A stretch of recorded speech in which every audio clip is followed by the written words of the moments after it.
Hello everyone, I am the storyteller, and I am here to help you today. I know you use this video to fall asleep, so before that, like the video and subscribe to the channel. Also, where are you from and what time are you watching? Now get comfortable. And our group of friends, eager for a camping adventure, decided to visit a remote site known for its stunning natural beauty. We were a close-knit group. Me, Jake, Nora, Emily, and Chris. The site was nestled in a secluded part of the woods, accessible only by a rough, winding trail.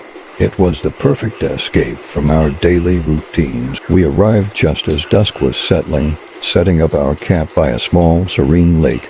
The setting was picturesque. Tall pines surrounded us, and the water mirrored the darkening sky.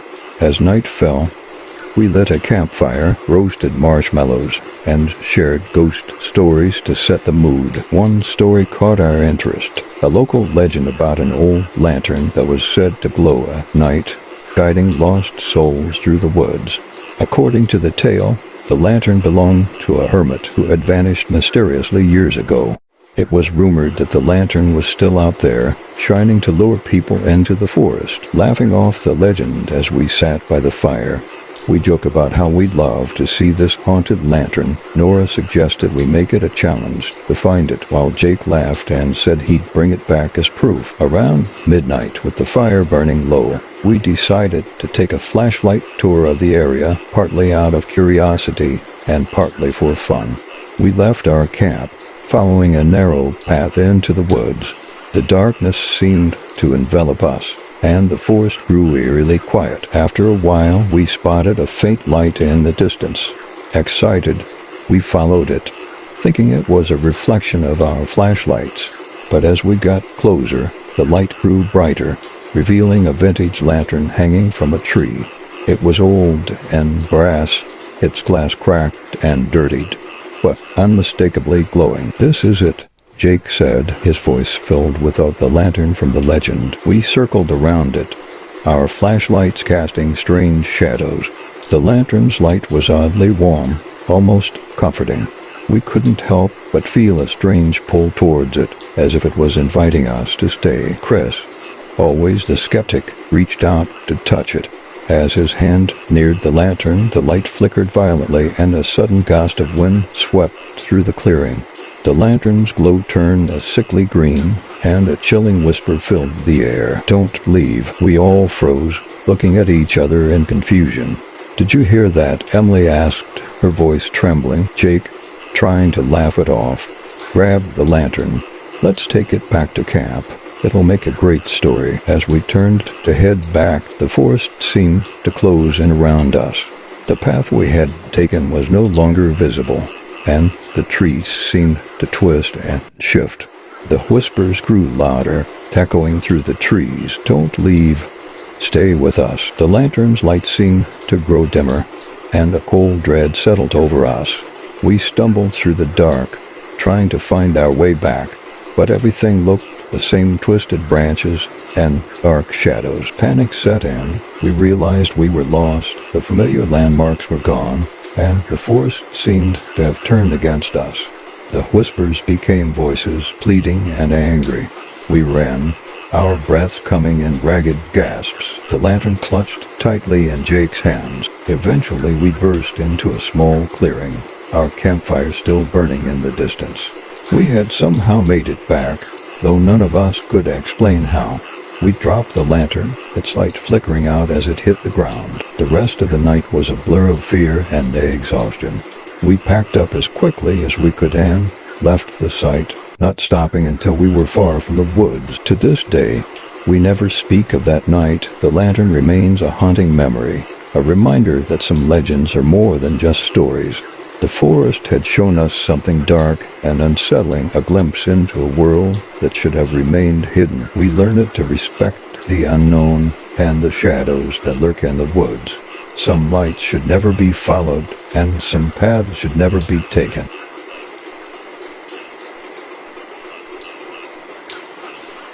A group of friends and I decided to escape the city for a weekend camping trip.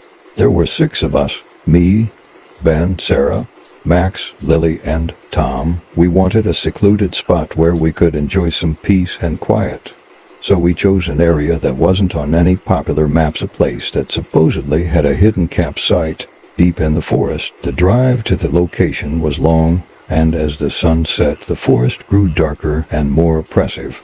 We finally arrived at the edge of the forest, where we had to hike in with our gear. The dense trees loomed over us, casting long shadows in the fading light. Despite the eerie atmosphere, we were excited. We joked and laughed as we set up camp, unaware of what awaited us. As night fell, we gathered around the campfire, roasting marshmallows and sharing stories. Tom, always the joker, suggested we try to find the legendary hidden campsite, said to be somewhere in these woods. According to local lore, the site was cursed, abandoned after a series of strange disappearances. We all laughed it off as part of the fun. After a few drinks, we decided to investigate, armed with flashlights and a sense of adventure. He set off into the woods, following an old trail that seemed to lead deeper into the forest. The trees grew thicker, and the path became less defined, but we pressed on, excitement and alcohol dulling our caution. As we walked, the air grew colder, and the forest grew quieter. The only sounds were our footsteps and the occasional rustle of leaves. We eventually came across a clearing with an old, abandoned campsite. The fire pit was cold and overgrown, the remnants of a once-used tent barely visible under a layer of dirt and leaves. "This must be it," Ben said, shining his flashlight around. A hidden campsite. We explored the area, finding old, decaying camping gear and some strange symbols carved into the trees. None of us knew what they meant, but they gave us a sense of unease. Max suggested we head back, but Tom was determined to explore further. He led us deeper into the forest, past the old campsite. The forest seemed to close in around us. The trees were unnervingly close, their branches tangled like grasping fingers. We followed Tom, who was convinced there was something more to find. But as we went deeper, the feeling of being watched grew stronger. Every crackle of leaves, every distant rustle set us on edge. Then, without warning, the ground beneath us shifted. We stumbled, catching ourselves just in time. The forest seemed to shift, the trees bending and moving in ways that felt unnatural. We tried to retrace our steps, but the forest seemed to change around us, leading us in circles. Panic set in, our flashlights flickered, and the cold wind picked up, carrying with it a faint, eerie whisper. It sounded like voices, but not words, just the distorted echo of something ancient and malevolent. The whispers grew louder, surrounding us, and we felt the forest itself closing in. Sarah was the first to scream. She saw something moving between the trees, a dark, shifting shape that seemed to be following us. We all turned, shining our flashlights, but the shape was gone. The whispers grew louder, more frantic. We tried to make our way back to the original campsite, but the forest seemed to conspire against us. Every turn led us deeper into darkness. We were lost. The forest had become a labyrinth of shadows and fear. Just when we were about to give up, we stumbled upon a small, run-down cabin we hadn't seen before. It was old, with boarded-up windows and a rotting roof. We decided to take shelter inside, hoping it would be safer than wandering the forest. Inside, we found old furniture covered in dust and strange symbols drawn on the walls, symbols similar to those we had seen earlier. The whispers outside grew louder, almost deafening. We huddled together, too terrified to move. Hours later, when the sun began to rise, the whispers finally stopped. We cautiously left the cabin, and miraculously the forest seemed to have returned to normal. The path back to our campsite was clear, and we found our way with surprising ease. When we returned to our camp, we packed up quickly, eager to leave the forest behind. None of us spoke much on the drive back. The forest had left its mark on us, a lingering fear that we couldn't quite shake. We never returned to that place. The hidden campsite remains a mystery to us, and the whispers of the forest still haunt our dreams. We learned that some legends are best left undiscovered, and some forests should remain undisturbed.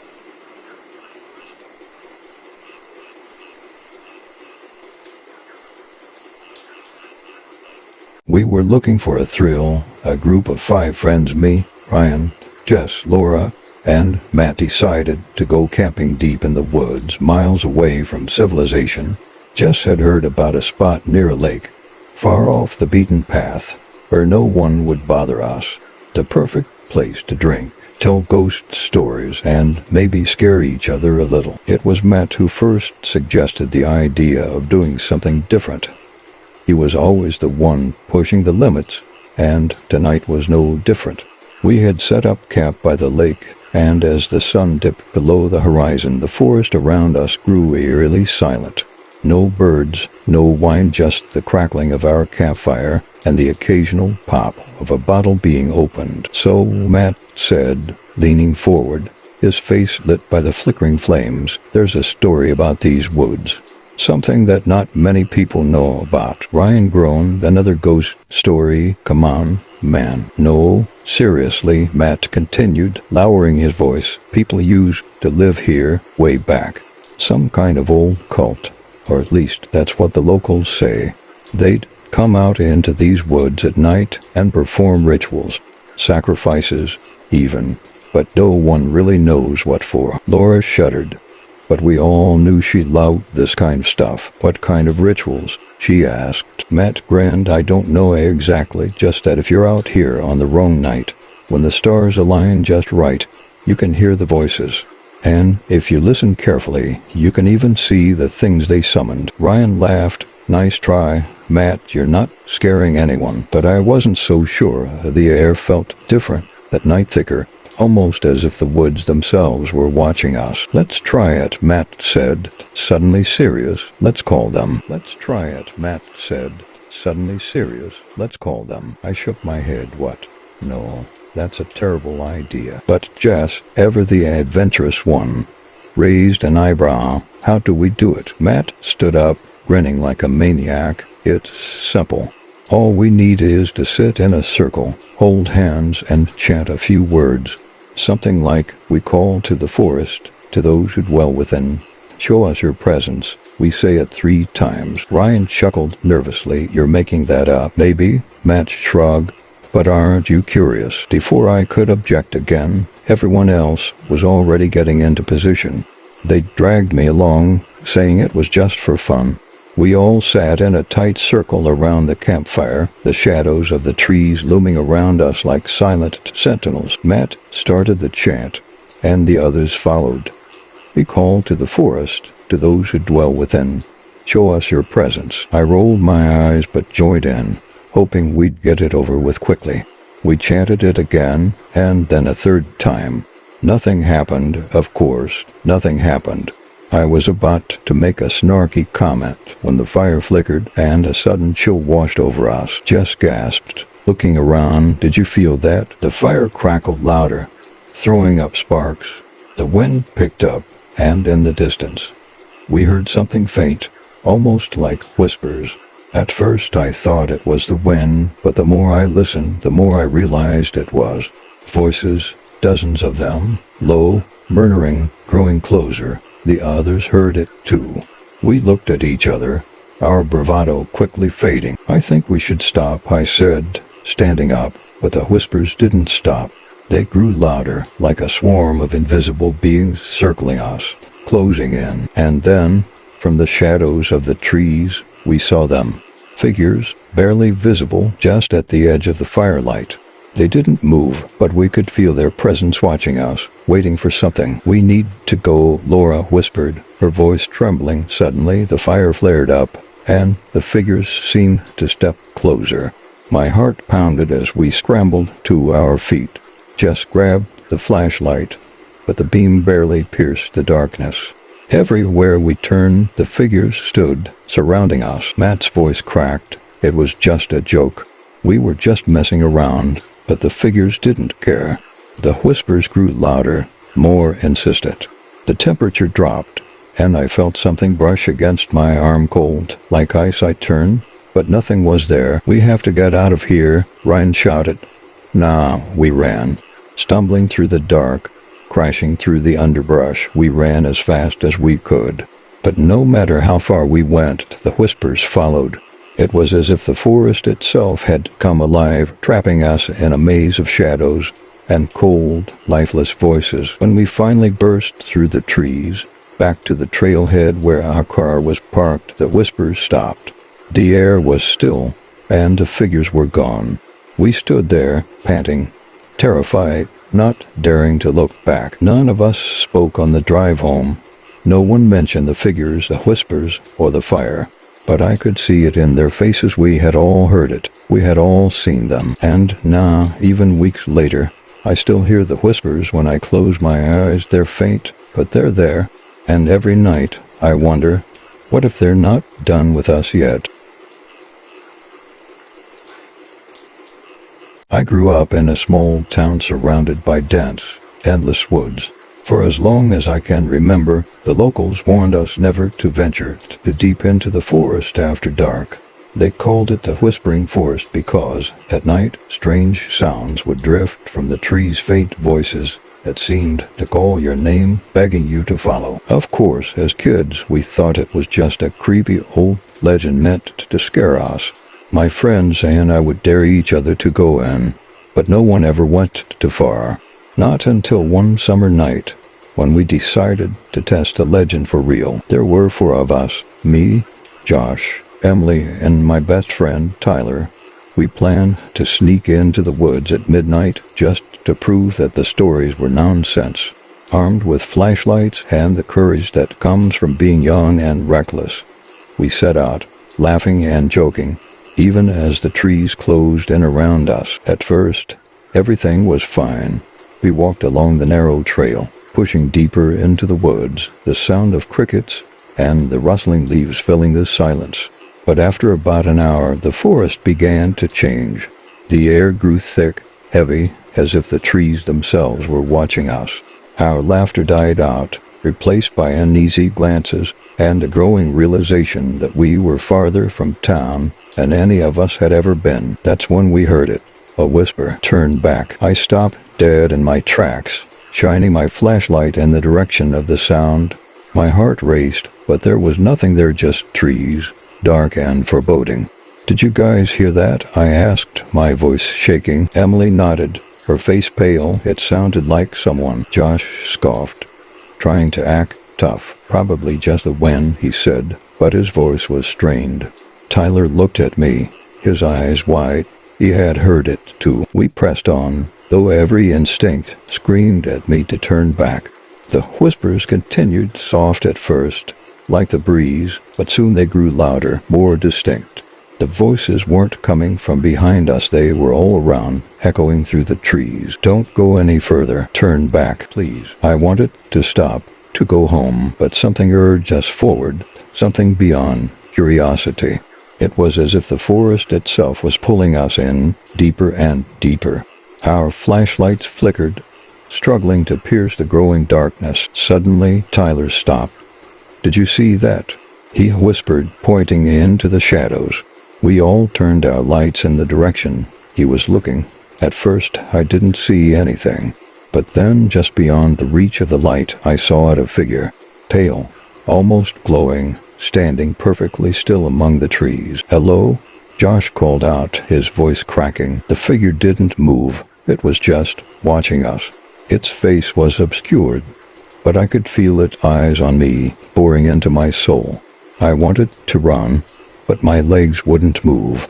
Then the whispering began again, louder this time, more frantic. "They're coming. Run." I felt Tyler's hand grab my arm. "We need to leave now." But before we could move, the figure in the trees stepped closer, and that's when I saw its face, or what was left of it. The skin was pale and stretched tight over its skull, its eyes sunken and dark, as if it hadn't seen the light in centuries. Its mouth hung open, but instead of words, Only a guttural hiss escaped. Then we heard its footsteps, not from the figure but from all around us. Shadows moved between the trees, circling us, closing in. The whispers had turned into harsh, raspy voices, all blending together, too many to count. "We should have left," Emily whispered, her voice trembling. Her flashlight flickered out. Panic took over. We turned and ran, crashing through the underbrush, not caring which way we went as long as we got away. The whispers followed us, growing louder, more insistent, as if the forest itself was alive and angry. I don't know how long we ran, but eventually the trees began to thin, and the edge of the forest came into view. We stumbled out, gasping for breath, into the safety of the clearing. The whispers stopped, the air suddenly silent. But when I turned to look behind us, back into the woods, I saw them, dozens of figures standing just inside the tree line, watching us. We never spoke about that night again. Tyler moved away, and Josh and Emily distanced themselves. But the worst part, every now and then, when I'm alone, I can still hear the whispers faint, almost like a memory calling me back.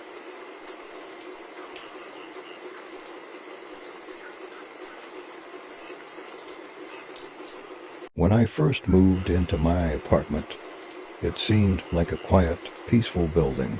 It was an old complex, the kind where every door creaks, and the walls seem to whisper at night, but I found it charming. I was on the 3rd floor, and across the narrow alleyway, there was another building just close enough that if you leaned out the window, you could almost touch the opposite wall. It didn't take long for me to notice him, the man in the window across from mine. It was late one evening when I first spotted him. I was getting ready for bed, glancing out the window, when I saw movement in the apartment directly across from me. A man stood in the shadows of his window, staring straight at me. His face was pale, almost unnaturally so, and he didn't move. He didn't blink. Just stood there, watching. I told myself it was nothing, just a neighbor who happened to be looking in my direction. I turned off the lights and went to bed. The next night I saw him again, same window, same place, standing perfectly still, watching me. This time I stared back, trying to make out any details in the dim light, but the shadows seemed to cling to him. Something about the way he stood so still unnerved me. It was unnatural, like he wasn't human. I closed the curtains and tried to sleep, but the image of that man staring through the window stayed with me. A few days passed without incident. I didn't look out the window. I didn't want to know if he was there. But late one night I woke up with an overwhelming sense of dread. Something felt wrong. I don't know why. But I got out of bed and walked to the window, barely parting the curtain to peek outside. He was there, but this time he wasn't in his window. He was standing in the alleyway, looking up directly at my apartment. His face, that same pale face, was now illuminated by the dim street light. I could see his eyes, dark and hollow, as if there was nothing behind them, no emotion, no life. Panic surged through me. I closed the curtain and backed away, my heart racing. Who was this man? What did he want? The next morning I went downstairs and asked my neighbors if they knew anything about the man across the alley. One of the older women in the building looked at me strangely when I described him. "That building's been empty for years," she said. "No one lives there." I felt a chill run down my spine. That wasn't possible. I'd seen him night after night. I went back to my apartment, and for the first time I forced myself to look again. I peered through the window, hoping to see something that would explain it all. The window across from mine was dark, the apartment inside covered in dust and decay, furniture draped in old sheets, no sign of life, no sign of anyone ever being there. But I knew what I had seen. That night I couldn't sleep. Every creak of the building, every distant sound made me jump. At around 2 a.m., I heard it, a soft tapping. At first I thought it was my mind playing tricks on me, but then it came again. A deliberate, rhythmic tap, tap, tap, as if someone was knocking. I turned toward the window, and there he was, not in his window, not in the alley, He was standing outside my window, his face pressed up against the glass. Those lifeless eyes locked on mine. I froze in terror. He didn't move, didn't blink, just stared. I don't know how long I stood there, paralyzed by fear. But when I finally blinked, he was gone, just vanished. I haven't seen him since that night. But sometimes, late at night, when the building is quiet, I still hear the tapping. And I wonder, what if he's waiting for me to look again? It started with a phone call. It was a typical Thursday night. I was lounging on the couch, scrolling through social media, when my phone rang. The number was blocked, but I picked up out of curiosity. "Hello," I said. For a moment, there was only silence on the other end. Then a voice, low and distorted, whispered, "Don't go outside." I sat up, heart pounding. "Who is this?" Click. The line went dead. I stared at the phone, confused and unsettled. Prank calls happen all the time, but there was something in that voice. The way it seemed to crawl under my skin, making the hairs on the back of my neck stand up. I shook it off and tried to distract myself with the TV. An hour later, the phone rang again, blocked number. My stomach dropped as I stared at the screen, debating whether to answer. Against my better judgment, I picked up. "I told you," the voice whispered. "Don't go outside." This time I hung up. My heart raced as I checked the doors and windows, making sure everything was locked. I lived in a quiet neighborhood, but suddenly it didn't feel safe anymore. I tried calling the number back, but it was no use, blocked. I even thought about calling the police, but what would I say? Someone's telling me not to go outside. They'd think I was paranoid. Another hour passed, and I almost convinced myself it was just someone messing with me. But then a soft knock echoed from the front door. My breath caught in my throat. I hadn't heard anyone approach the house. My hands trembled as I stood up and walked slowly toward the door. I peered through the peephole but saw nothing. The street was empty, just the dim glow of the street lights casting long shadows. Knock, knock, knock. Louder this time, more insistent. I froze, not daring to breathe. The voice from the call replayed in my head. "Don't go outside." I backed away from the door, trying to stay quiet, hoping whoever it was would leave. But the knocking didn't stop. It grew more frantic, more aggressive, until it wasn't knocking anymore, it was pounding. I grabbed my phone and dialed 911, whispering into the receiver, "Someone's trying to break into my house." The dispatcher told me to stay calm, that officers were on the way. The pounding on the door was relentless, shaking the walls. And then, just as suddenly as it started, it stopped. Silence. I stayed frozen in place, listening. There was no movement, no footsteps, nothing. I waited by the door, heart hammering in my chest, until I heard the distant sound of sirens. The police arrived a few minutes later. They searched the area, but found no signs of anyone. No footprints, no evidence of a break-in, just nothing. They assured me it was probably a prank and left me with a number to call if anything else happened. But as I lay in bed that night, trying to calm down, my phone buzzed again. A text message from an unknown number. "You're safe for now." I never should have taken the apartment. It was cheap, in a quiet part of town, and close to work. But there was something off about it the first time I saw it. The landlord was eager to rent it out to eager. At the time, I chalked it up to luck and signed the lease. Looking back, I wish I had trusted my gut. The building was old, with creaky floors and narrow hallways. The apartment itself was decent enough, but there was one thing that stood out, a locked door at the end of the hallway. When I asked the landlord about it, he shrugged and said, "Just storage.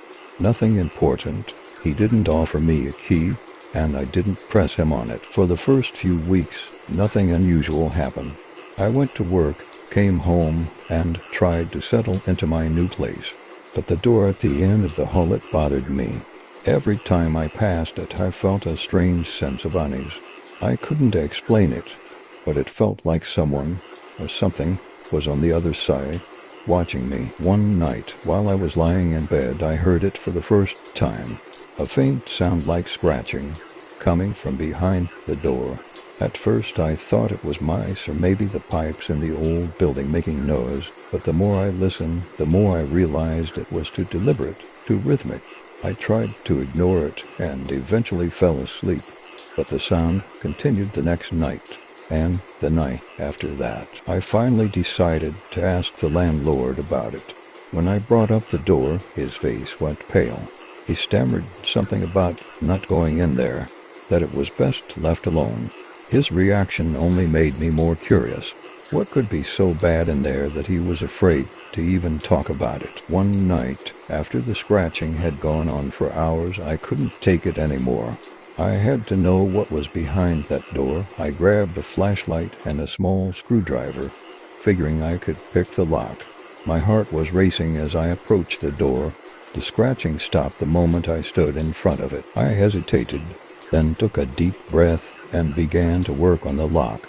It took longer than I expected, but eventually I heard the soft click of the door unlocking.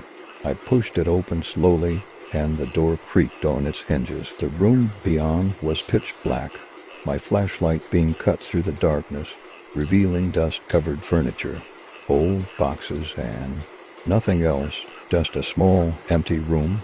Relief washed over me. There was nothing here. I'd been scaring myself for no reason, but then as I turned to leave, I heard it again. The scratching, only this time, it wasn't coming from the walls. It was coming from inside the room. My flashlight flickered, and in that brief moment I saw it. In the far corner of the room, something moved. It was hunched, its limbs long and twisted, and its eyes dark and gleaming were fixed on me. My blood turned to ice as the scratching grew louder, more frantic. I backed away, slamming the door shut behind me and locking it as fast as I could. I could still hear the scratching, now clawing at the door from the other side. I didn't sleep that night, and by morning I had packed my bags and left the apartment for good. I never went back, and I never told the landlord what I saw. But sometimes, late at night, I can still hear that scratching, like it's trying to find me. It all started with an old mirror I found at a yard sale. I wasn't looking for anything in particular, just browsing, when I came across it. The mirror wasn't anything special, about 4 feet tall, framed in dark wood with intricate carvings. What drew me in was its age. It looked like it had seen better days, but there was something almost hypnotic about it. I had to have it. I brought it home and hung it in my hallway, right by the entrance. It gave the place a certain character, made it feel more like home. For a while, I didn't think much of it. Just another piece of old furniture, or so I thought. The first incident happened about a week later. I was leaving for work early one morning and, as usual, I glanced at the mirror before stepping out the door. Except this time, something caught my eye. For a split second, I thought I saw movement in the reflection behind me. I turned around quickly, but nothing was there. I brushed it off as a trick of the light, but it didn't stop there. Over the next few days, every time I passed by the mirror, I started noticing strange things. A shadow darting out of view, a faint shape that disappeared the moment I turned to look directly at it. It was subtle at first, but it kept happening. I told myself it was just my imagination, that I was tired from work, but deep down I felt something was off. Then one night I woke up suddenly feeling like I was being watched. I live alone, so the sensation was unsettling. I lay there for a while, my heart pounding, trying to shake off the feeling. When I finally got up to grab a drink of water, I passed the hallway where the mirror was. That's when I saw it. In the reflection, there was someone standing behind me. A figure, tall and dark, with features I couldn't quite make out. I spun around, but no one was there. I looked back at the mirror empty. My mind raced. Was I losing it? I went back to bed, but I didn't sleep. The next day I tried to avoid the mirror altogether, but it felt like it was always pulling me back, like it was daring me to look again. A few nights later, I couldn't resist. I stood in front of the mirror, staring at my reflection, waiting for something to happen. The room was silent, the air heavy with tension, and then it happened. The figure appeared again, but this time it didn't vanish. It stood there still and menacing, right behind my reflection, but not in the room with me. I felt a chill run down my spine. My reflection started to move slowly, subtly, but I wasn't moving. My reflection raised its hand to touch the glass, and the dark figure behind it smiled. That was when I knew I wasn't just seeing things. This was real. The mirror was showing me something I wasn't supposed to see. I don't know what that thing was or how it got there, but after that night I couldn't stay in my apartment anymore. I moved out a week later, leaving the mirror behind. But sometimes, even now, when I pass by a reflective surface, I catch a glimpse of something that shouldn't be there. Here's a short horror story based on a true story narrative, written in the first person, The Watcher in the Woods. I've never been a superstitious person, but what happened to me one summer night changed that forever. It was a weekend getaway with a few friends to a cabin in the woods, something we'd done countless times. This cabin wasn't in some remote wilderness. It was only about 2 hours from the city. Still, it was isolated enough to feel like you were far from civilization, and that was the whole point. That evening, after we grilled dinner, the others decided to head inside, but I wanted to stay outside for a bit longer. I sat by the fire alone, enjoying the quiet, the crackling of the flames, and the sounds of nature. The trees surrounding the cabin loomed tall, and their branches creaked softly in the evening breeze. As the fire died down, the forest began to feel different.